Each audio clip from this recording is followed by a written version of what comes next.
नवरात्र में यदि प्रेमवश नवरात्र में अगर मां जगतजननी जगदम्बा का अंबा का दर्शन करने के लिए माता रानी के मंदिर तक जा रहे हो तो एक पुष्प की 9 पंखड़ियां जरूर लेकर जाओ या 9 पुष्प लेकर, और वो भी नहीं कर सकते अपने घर में मां जगतजननी को 9 चावल के दाने लाल चंदन में कर कर अर्पित करो। मां को रिझाओ, देवी को रिझाओ, और शंकर की जितनी आराधना कर सकते हो। श्री शिवाय नमस्तुभ्यं, श्री शिवाय नमस्तुभ्यं।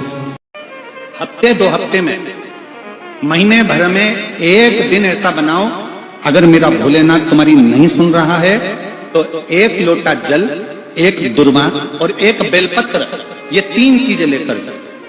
क्या क्या ले जाना है, जम के बोलो जरा। 1 लोटा जल, 1 जम के दुर्वा और 1 बेल, 3 चीजें लेकर, और 3 चीजों को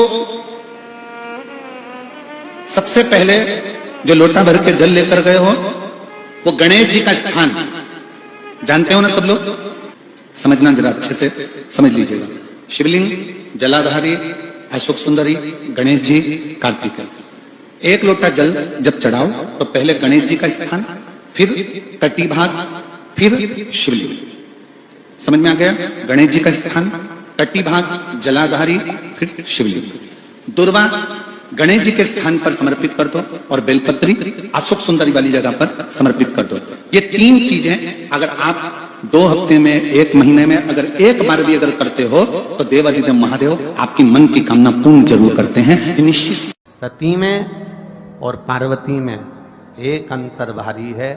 सती मां धनवान है और पार्वती मैया गुणवान है। इसलिए पूरी दुनिया में जितने भी व्रत हैं, पूरी भारत की भूमि पर जितने व्रत होते हैं, कोई व्रत लक्ष्मी जी का नहीं है। भारत की भूमि पर कोई व्रत सरस्वती मैया का नहीं है। भारत की भूमि पर कोई व्रत इंद्राणी का नहीं है। भारत की भूमि पर कोई व्रत किसी देवी का नहीं है। जितना भारत की भूमि पर एक व्रत भारी है वो है माता पार्वती जी का। तीज का व्रत करोगे तो पार्वती जी का है, चतुर्थी का व्रत करोगे तो पार्वती जी का है, छठ का व्रत करोगे तो पार्वती जी का है। आप जितने व्रत देवी जी का करोगे नवरात्र में तो पार्वती जी का है। भारत की भूमि पर जितने व्रत हुए नारियों के, छोटी तीज, बड़ी तीज, हरतालिका तीज, करवा चौथ, जितने चतुर्थी के व्रत, जितने तीज के व्रत, जितने छठ के व्रत, जितने भारत की भूमि पर हुए, ये सब माता पार्वती जी के हैं। पार्वती के क्यों हैं? क्योंकि धनवान और गुणवान में अंतर है। मां पार्वती गुणवान है, इसलिए माताएं उनके व्रत कर कर अपने अंदर भी वो गुण उत्पन्न करना चाहती हैं कि हम भी ऐसा तप करें, हम भी ऐसी साधना करें। हे माता पार्वती, जैसे आपका अखंड सौभाग्य है, हे मां जगतजननी हमारा भी मांग में अखंड सौभाग्य रहे। जैसे आपके चूड़े अमर हैं, हे मां हमारे हाथ में भी चूड़े अमर हो। हे मां जैसे आपके भाल की बिंदी अमर है, मां मेरे भाल की बिंदी भी अमर हो। हे मां जैसे आपके नैनों का सुरमा, बालों का गजरा अमर है, हे माता पार्वती हमारे भी नैनों का सुरमा और बालों का गजरा अमर कर देना। बस इतनी सी कृपा नारी माता पार्वती से मांगा करती है, मां पार्वती से चाहती है। सूचक वस्तुओं का जो दान करता है वो जीवन में कभी विधवा नहीं होता। महाराज वो 8 वस्तुएं बताई हैं। पहला कुमकुम, दूसरा पुष्प, चाहे लाल हो, चाहे सफेद हो, चाहे पीला हो, पुष्प कोई भी हो। तीसरे नंबर पर है चंदन। चौथे नंबर पर है तांबुल, 5वें नंबर पर है काजल। 6ठे नंबर पर है ईख। क्या बोलते हैं यहां पर ईख को? क्या बोलते हैं? गन्ना, ईख। 7वें नंबर पर है लौंग, खाने वाली जो लौंग होती है, लौंग। और 7वें नंबर पर है, 8वें नंबर पर है जीरा। कहते हैं चैत्र महीने की तृतीया तिथि को बिना नमक का भोजन कर कर, सुबह बिना नमक का भोजन करें, एक समय फलाहार करें बिना नमक का, और तुलादान के बराबर एक पलड़े में अपन बैठकर 8 वस्तुएं तुला की रख कर जो दान दे देता है वो नारी कभी विधवा होकर नहीं जाती, 7 जन्म तक अखंड सौभाग्यवती रहती है। अखंड सौभाग्य कार्य करेंगी तो भी सौभाग्य की सामग्री देंगी। सौभाग्य की सामग्री का दान क्यों किया जाता है? सौभाग्य सूचक वस्तुओं का दान क्यों किया जाता है? सौभाग्य की वस्तुएं क्यों प्रदान करी जाती है, क्यों दी जाती है? उसका कारण क्या है?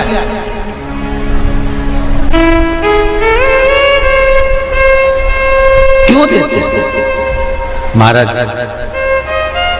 भारत की भूमि की सौभाग्यवती माताओं का एक मन की अभिलाषा रहती है, भारत की भूमि की माताओं की एक अभिलाषा रहती है कि जब उसके प्राण छूटे तो अखंड सौभाग्य धारण करके पति के कंधे पर और पुत्र के कंधे पर शमशान पर।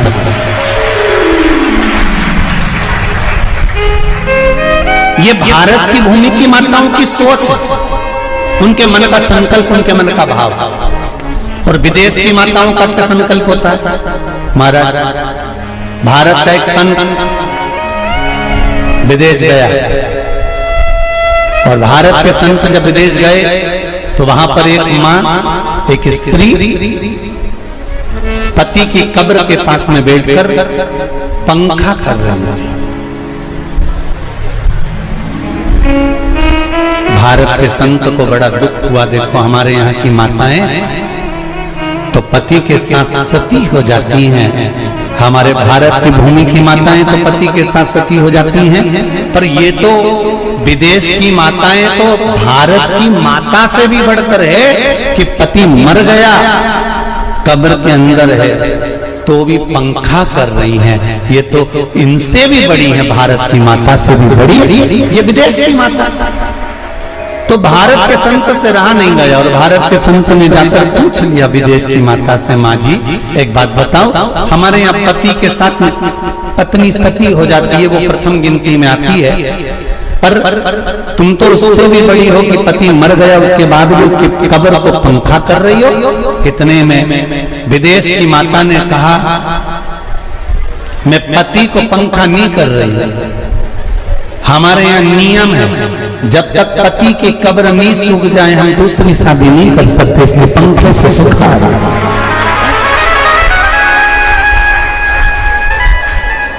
इसलिए पंखे से सुखा रही है। मेरे भारत की माताओं में और विदेश की माताओं में अंतर है सर। मेरे भारत की माताएं अखंड सौभाग्य की वस्तुएं धारण कर कर अपने आप को गौरवान्वित महसूस करती हैं और विदेश की माताएं ये सब वस्तुएं उतार कर गौरवान्वित महसूस करती हैं।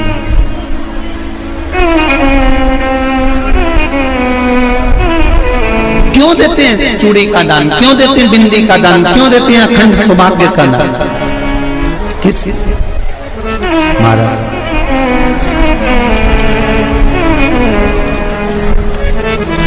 मेरे हाथों में भर भर के चूड़ी रहे,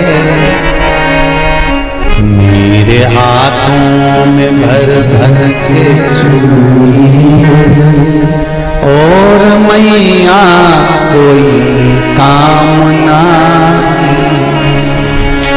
मेरे मस्तक पे चमकती चूनर रहे, मेरे मस्तक पे चमकती चूनर और मैया कोई कामना,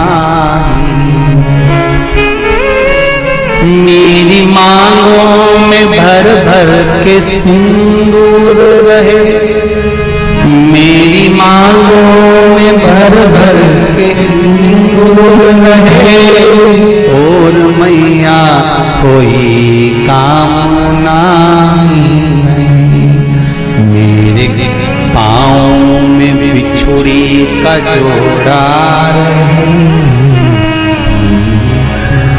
एक बिछुड़ी नहीं, कितनी? 2, 3, 4, 5, एक एक पांव में जोड़े से बिछुड़ी होना चाहिए, केवल एक नहीं, सिंगल नहीं। वो तो आजकल का फैशन हो गया महाराज, जो केवल एक बिछुड़ी धारण कर लो उसी में फैशन दिखे। श्रावण की शिव महापुराण की कथा कहती है, जब बेटी को विदा करा जाता है और पहली बार बेटी के पांव में जब बिछुड़ी डाली जाती है तो वो बिछुड़ी भी अलग अलग नहीं होती, उस बिछुड़ी के जोड़ को चेन से एक दूसरे से बंधा हुआ होता। बोला सही है कि गलत है? जितने आस्था चैनल पर कथा सुन रहे हैं, जितने फेसबुक पर सुन रहे हैं, यूट्यूब पर सुन रहे हैं, सुन लेना कि मेरे भारत की माताओं का जब पाणी ग्रहण संस्कार किसी बेटी का होता है, उसके पांव में जब पहली बार बिछुड़ा पिनाया जाता है, बिछुड़ी पिनाई जाती है, तो वो बिछुड़ी भी एक दूसरे से बंधी हुई होती है, चेन से बंधी हुई होती है। उसको अलग अलग वाली बिछुड़ी शादी के मंडप में नहीं पहनाई जाती। क्यों? जैसे ये बिछुड़ी एक दूसरे से पांव में बंधी हुई है, तुम्हारी जिंदगी अंतिम श्वास तक ऐसी ही बंधी है, यही तो अब माताओं ने थोड़ा सा फैशन चेंज कर दिया, अब पांव में ज्यादा बिछुड़ी नहीं पहनती, गड़ती है, चुभती है, एक बिछुड़ी धारण महाराज। पर नहीं, बिछुड़ी भी दो हो, जोड़े से। हमारी माताएं, भारत की भूमि की जो माताएं हैं, ये चूड़ी भी हाथ में पहनती है तो जोड़े से पहनती है। बोलो जैसा सही है कि गलत है? एक अकेली चूड़ी माताएं हाथ में धारण नहीं करती हैं। अगर भारत की भूमि की संस्कारित माताएं हैं और भारत की भूमि की सभ्यता और संस्कृति को जानती है तो अकेली चूड़ी नहीं, जोड़े की चूड़ी पहनेगी, 2 चूड़ा डालेगी, 4 डालेगी, 12 डालेगी, पर सिंगल नहीं, अकेले। और सरल भाषा में समझ लो, हमारे यहां ठेले पर लेने जाओ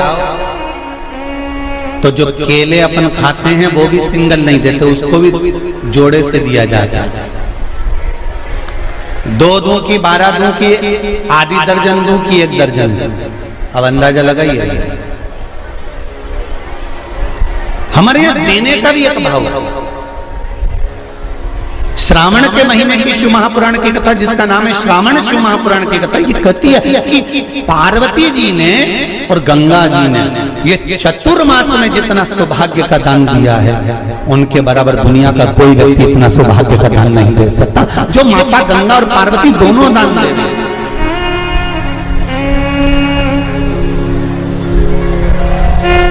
प्रतिदिन दे रहे हैं। और अब तो फैशन आ गया, तुम लोगों जो सौभाग्य का दान देते हो प्लास्टिक की डलिया में देते हो, पर एक एक पुराण को उठा कर देख लेना, एक एक उद्यापन को उठा कर देख लेना। जितनी तुम कथा तुम्हारे घर में छोटी छोटी कथाओं की पोथियां पढ़ी हो, उनको उठा कर देख लेना, उसमें नहीं लिखा कि प्लास्टिक की डलिया में सौभाग्य की वस्तु का दान दिया जाता है। उसमें लिखा है बांस की पिटारी में, बांस की डलिया में सौभाग्य की वस्तुओं का दान दिया गया। क्यों? क्योंकि बांस वंश की वृद्धि करता है, बांस सौभाग्य की वृद्धि करता है, और बांस अखंड सौभाग्य। जैसे बांस का पौधा बढ़ते चले जाता है, बढ़ते चले जाता है, उसी तरह बांस की डलिया में जब दान दिया जाता है, बांस की टोकनी में जब दान दिया जाता है, तो ये भाव रखा जाता है कि तुम्हारा सौभाग्य ऐसे ही बढ़ता रहे। पर अब थोड़ा सा फैशन चेंज हो गया, तो प्लास्टिक की डलिया, पर प्लास्टिक की नहीं। श्री शिवाय नमस्तुभ्यम। सभी माताओं, बहनों और भक्तजनों से हाथ जोड़कर निवेदन है कि अगर आप इस वीडियो को YouTube पर देख रहे हैं तो इसे लाइक करें और हमारे चैनल को सब्सक्राइब करना न भूलें। भविष्य में आने वाले वीडियो की जानकारी के लिए बेल आइकॉन दबाएं। कमेंट बॉक्स में हर हर महादेव अवश्य लिखें और इस पुण्य के कार्य में अपने दोस्तों और परिवार को भी शामिल करें। इस वीडियो को उनके साथ शेयर करें ताकि वे भी इसे सुनकर लाभ उठा सकें। श्री शिवाय नमस्तुभ्यम। हर हर महादेव।